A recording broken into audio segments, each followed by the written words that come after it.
MST এডুকেশনের পক্ষ থেকে তোমাদেরকে আন্তরিক শুভেচ্ছা ও অভিনন্দন। আজ তোমাদের 16.1 4 নং ক্লাস নেব। আর 4 নং ক্লাসে আমরা দুইটি প্রশ্ন সমাধান করব, 5 এবং 6। 5 নং প্রশ্নে কি বলছে, একটি সমবাহু ত্রিভুজের প্রত্যেক বাহুর দৈর্ঘ্য 2 মিটার বাড়লে এর ক্ষেত্রফল 6√3 বর্গমিটার বেড়ে যায়। ত্রিভুজটির বাহুর দৈর্ঘ্য নির্ণয় করো। তাহলে আমাদের প্রশ্ন পড়ার সঙ্গে সঙ্গে বুঝতে হবে আমাদের কি চাইছে এবং কি দেওয়া আছে, আর প্রশ্নটা কোন সম্পর্কে বলা হয়েছে। তো বলছে সমবাহু ত্রিভুজ, সমবাহু ত্রিভুজ। তাহলে সমবাহু ত্রিভুজের ক্ষেত্রফল দেওয়া আছে। আমাদের সমবাহু ত্রিভুজের ক্ষেত্রফল নির্ণয়ের সূত্র অবশ্যই আগে জানতে হবে।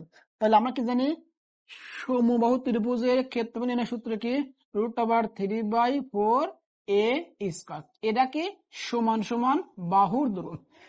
তাহলে প্রশ্ন বলছে একটি সমবাহু ত্রিভুজের প্রত্যেক বাহুর দৈর্ঘ্য 2 মিটার বাড়লে এর ক্ষেত্রফল 6√3 বর্গমিটার বেড়ে যায়। তাহলে এই ত্রিভুজের বাহুর দৈর্ঘ্য নির্ণয় করা চাইছে। কার মান চাইছে? আমার এর মান। 6 নং প্রশ্ন কি বলছে, একটি ত্রিভুজের দুইটি বাহুর দৈর্ঘ্য দেওয়া আছে, যথাক্রমে 26 মিটার ও 28 মিটার, এবং এদের ক্ষেত্রফল 182 বর্গ মিটার হলে বাহুদ্বয়ের অন্তর্ভুক্ত কোণ নির্ণয় করো। তাহলে আমরা 1 নং ক্লাস আলোচনা করেছিলাম ত্রিভুজের ক্ষেত্রফল সম্পর্কে। তাহলে আমি বলছিলাম যে 1 নং ক্লাসে যে ত্রিভুজে দুইটা বাহুর দৈর্ঘ্য এবং একটি অন্তর্ভুক্ত কোণ দেওয়া থাকবে, ওই ত্রিভুজের ক্ষেত্রফল নির্ণয় সূত্র কি, half A B sine theta. একটা বাহুর দৈর্ঘ্য বি একটা বাহুর দৈর্ঘ্য, থিটাটা কি অন্তর্ভুক্ত কোণ। তাহলে আমরা কিন্তু যেহেতু চাইছে কোণের মান কত, আমরা কিন্তু নিঃসন্দেহে আমাদের বুঝতে আর বাকি নেই যে আমাদের সূত্র কি, half A B sine theta. তোমরা যারা 1 নং ক্লাস দেখোনি অবশ্যই 1 নং ক্লাস দেখবা, কারণ কি 16.1 যত অঙ্ক আছে 1 নং ক্লাসে এই সূত্রগুলো নিয়ে ইনশাল্লাহ আলোচনা করা হয়েছে। তাহলে আমরা 5 নং প্রশ্ন সমাধান করি। সমাধান। তোমাদের প্রত্যেকটা ক্লাস ইউটিউবে প্লেলিস্ট আকারে দেওয়া আছে, তোমরা চাইলে প্রত্যেকটা ক্লাস ধারাবাহিকভাবে ইনশাল্লাহ দেখতে পারো। তাহলে মনে করি আগে একটা ত্রিভুজ অঙ্কন করি সমবাহু। আমরা জানি কি, যে ত্রিভুজের প্রত্যেকটা বাহুর দৈর্ঘ্য পরস্পর সমান তাকে বলা হয় সমবাহু ত্রিভুজ। এটা এ মিটার, এটা এ মিটার, এটাও কিন্তু এ মিটার, তিনটাই সমান কিন্তু। তাহলে মনে করে সমবাহু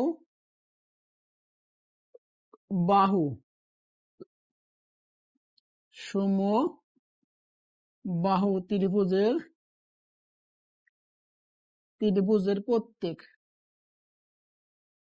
প্রত্যেক বাহুর দৈর্ঘ্য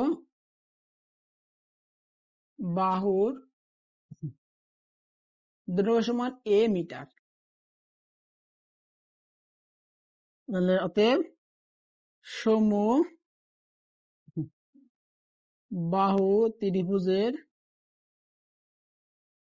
কি বলো, ক্ষেত্রফল কি জানি বলো, √3/4 a², এত বর্গ মিটার। এরপর কি বলছে, প্রত্যেক বাহুর দৈর্ঘ্য 2 মিটার বাড়ালে প্রত্যেক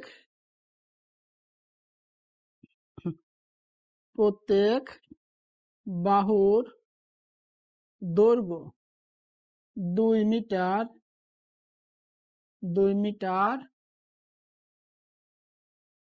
বাড়ালে বাহুর দৈর্ঘ্য হবে, আগে ছিল আমার এ মিটার, এরপর কিন্তু বৃদ্ধি করা হয়েছে 2 মিটার। তাহলে এর সঙ্গে কত বললো, এর সঙ্গে কত হবে, এর সঙ্গে কিন্তু 2 প্লাস হবে, এত মিটার।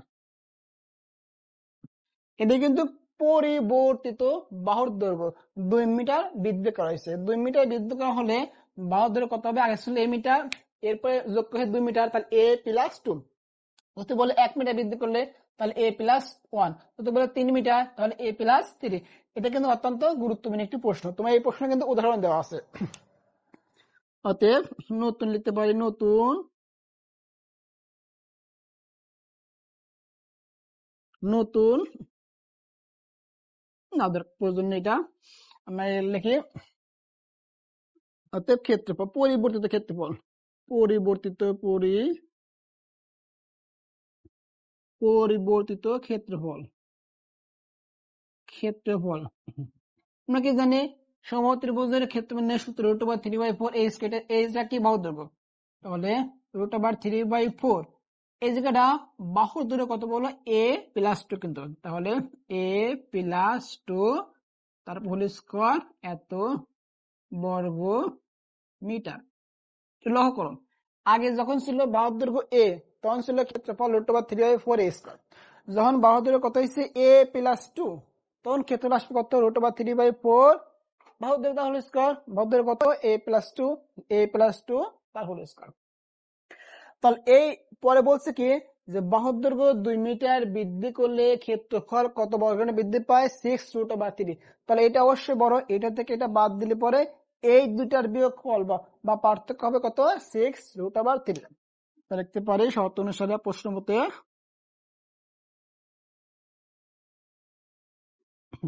√3/4 a+2 তা হোল স্কয়ার, এই যে বিয়োগ বড়টা থেকে আমি ছোটটা বাদ দেবো, √3/4 a² এই দুটার বিয়োগফল বা পার্থক্য কত হবে 6√3।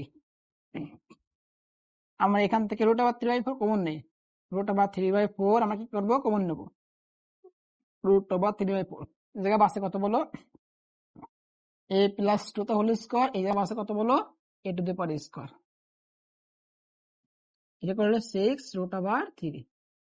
আশা করি ইনশাল্লাহ এই পর্যন্ত তোমাদের কোনো সমস্যা নেই।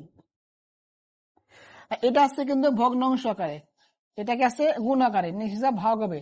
এটা যেহেতু ভগ্নাংশ আকার আছে তাহলে নিচেরটা উপরে যায়, উপরেরটা নিচে আসবে।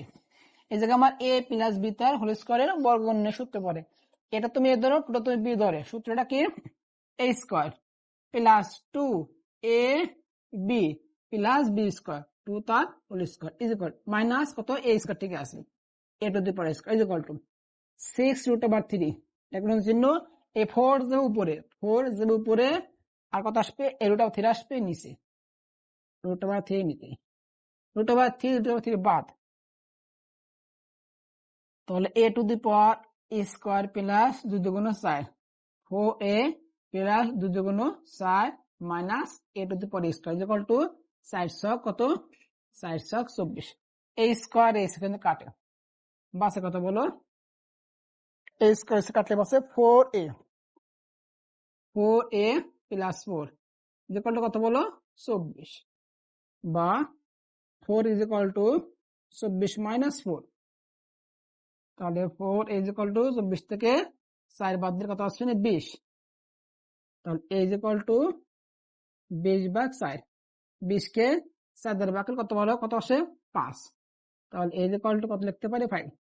এটা কার মান বাহুর দৈর্ঘ্য, এই যে বাহুর দৈর্ঘ্য কত মিটার 5 মিটার, অথবা লিখতে পারি বাহুর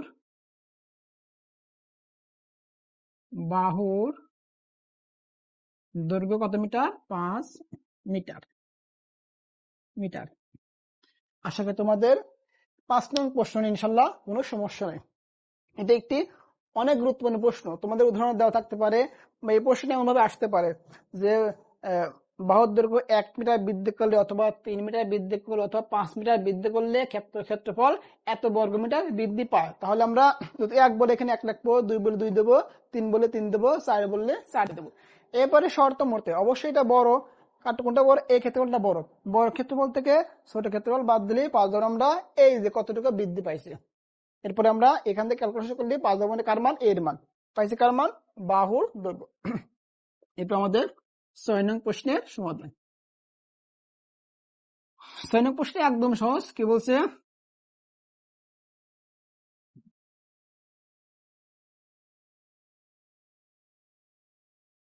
6 নং প্রশ্ন আমার কি বলছে, একটি ত্রিভুজে দুইটি বাহুর দৈর্ঘ্য যথাক্রমে 26 মিটার 28 মিটার এবং এদের ক্ষেত্রফল কত 182 হলে বাহুদ্বয় অন্তর্ভুক্ত কোণ নির্ণয় করো, বাহুদ্বয় অন্তর্ভুক্ত কোণ নির্ণয় করো।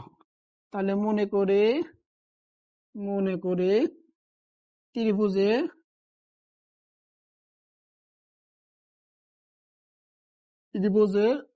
বাহু বাহুদ্বয়ের দৈর্ঘ্য যথাক্রমে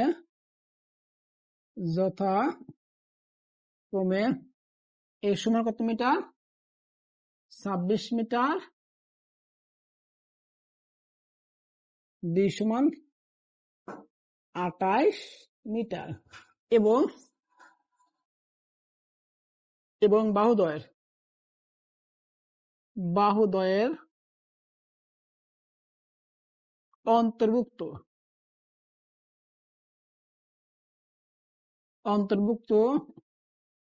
কোণ কত? কোণ থিটা। কোণ সমান কত? থিটা। তাহলে আমরা জানি কি জানি বলো, যে তুমি দুইটা দৈর্ঘ্য দেওয়া থাকবে এবং অন্তর্ভুক্ত কোণ তবে তার সূত্র কি?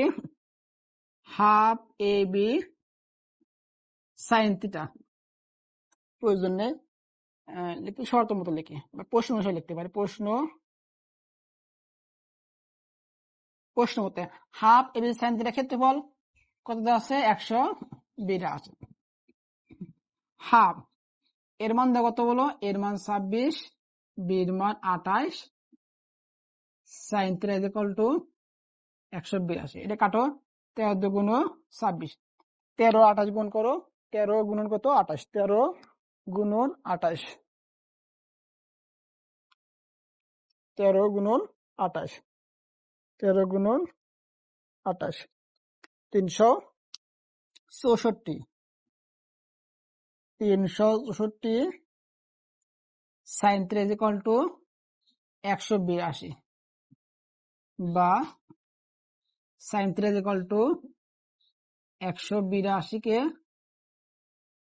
ভাগ করবো 364 দ্বারা, 64 দ্বারা। তাহলে 364 ভাগ করতে 182 যাবেনি কয়বার? দুইবার যাবেনি, উপরে 1। Sine theta is equal to half. তাহলে সাইন কয় ডিগ্রি মান হাফ বলো? Sine theta is equal to sine কয় ডিগ্রি মান হাফ? সাইন কিন্তু আমার 30 ডিগ্রি মান হাফ। সাইন কয় ডিগ্রি মান হাফ? সাইন কিন্তু 30 ডিগ্রি মান হাফ। তাহলে উভয় পক্ষ থেকে সাইন বাদ বাসে কত? থিটা। থিটা সমান কয় ডিগ্রি? থিটা সমান 30 ডিগ্রি। এটাই আমার অ্যান্সার। আশা করি ইনশাল্লাহ তোমাদের 6 নং প্রশ্ন ইনশাল্লাহ কোনো সমস্যা নেই। ভালো থেকো, সুস্থ থেকো, আল্লাহ হাফেজ।